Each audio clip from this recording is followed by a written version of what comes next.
से कहता हूं, जिंदगी जब तक रहेगी फुर्सत न होगी काम से। जब तक जीवन है तब तक सांसारिक झंझट, सांसारिक कामकाज लगा रहेगा, लेकिन जीवन की धन्यता उसी में है कि समय निकालकर जगत का काम छोड़कर हम सत्संग सभा में जाकर बैठ गए। जय हो जय हो। सत्संग सभा में जाकर बैठने मात्र से 2 लोगों की कृपा होती है। कितने लोगों की? 2 लोग। कौन कौन से?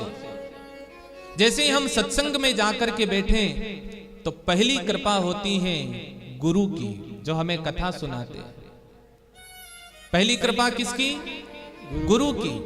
और एक बार यदि गुरु की कृपा हो जावे और सत्संग मिल जावे तो सत्संग सुनने के बाद में सीधे दूसरी कृपा होती है गोविंद की, उस 4 भुजानाथ की। और जीवन में गुरु और गोविंद की कृपा मिल जावे तो फिर जीव को जिंदगी में कभी पीछे पलट कर देखने की आवश्यकता नहीं पड़ती है।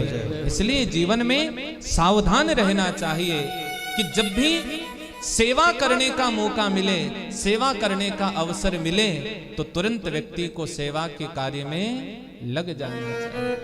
जय हो जय हो। किसके भाग्य में सेवा है?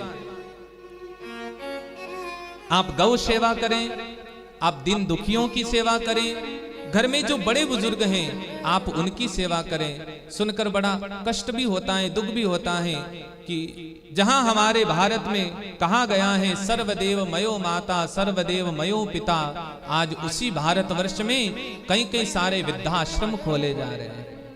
ये हमारे भारत की परंपरा नहीं कि वृद्धाश्रम खोले जाए। हमारे भारत में गौशालाएं खोली गई, वहां तक तो ठीक था, लेकिन अब गौशाला के साथ साथ वृद्धा आश्रम भी खोले जा रहे हैं। जय हो।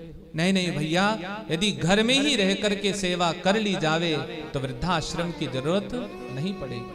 जय हो जय हो। आप सबसे मेरा एक ही निवेदन होगा, जीवन में यदि सेवा करने का मौका मिले, सेवा करने का अवसर आवे तो आप दीन दुखियों की, गरीब लोगों की, अथवा तो आपका जहां मन माने आप उस गौशाला में जाकर के सेवा कीजिए। सेवा का कार्य, सेवा का धर्म बड़ा कठिन है जगत में। जो लोग गौशालाएं चला रहे हैं, गौशाला को संचालित कर रहे हैं, मैं उन लोगों को व्यासपीठ से बहुत बहुत धन्यवाद देना चाहूंगा। और हमारी व्यासपीठ सदैव, देखो कहने से पुण्य कम होता है, लेकिन यदि सेवा की बात आई है तो एक बात आपसे जरूर निवेदन करेंगे कि हमारी व्यासपीठ, यद्यपि मुझे कथा बोलते बोलते 15-16 साल हो गए हैं, लेकिन मैंने अपनी व्यासपीठ के द्वारा, अपने माध्यम से गौशाला में जितनी भी कथाएं कही, कई कई गौशाला में हम लोग साल भर में 2-4 कथाएं बोलते हैं, अलग अलग जहां हमें बुलाते हैं, तो गौशाला के निमित्त अथवा तो गौ माता के निमित्त हम जितनी भी कथा करते हैं, उस कथा का 1 भी रुपया हम अपने पास नहीं रखते हैं, सारा का सारा पैसा गौशाला में दान कर देते हैं। 1 रुपया अभी भी, इस वर्ष भी हमारी कथा हमारे मंदसौर जिले के जहां सबसे अच्छी गौशाला है, बेहपुर गौशाला, राम स्वरूप जी, आपको तो ज्ञान होगा, आपके दलोदा में भी गौशाला। इस बार मेरी कथा बेहपुर गौशाला में है। तारीख क्या है? 6 फरवरी से 6 फरवरी से 12 फरवरी तक बेहपुर गौशाला। उन लोगों ने एक ही, सबसे पहला यही प्रश्न, गुरुजी आपका खर्चा कितना आएगा, कथा का क्या व्यय होगा?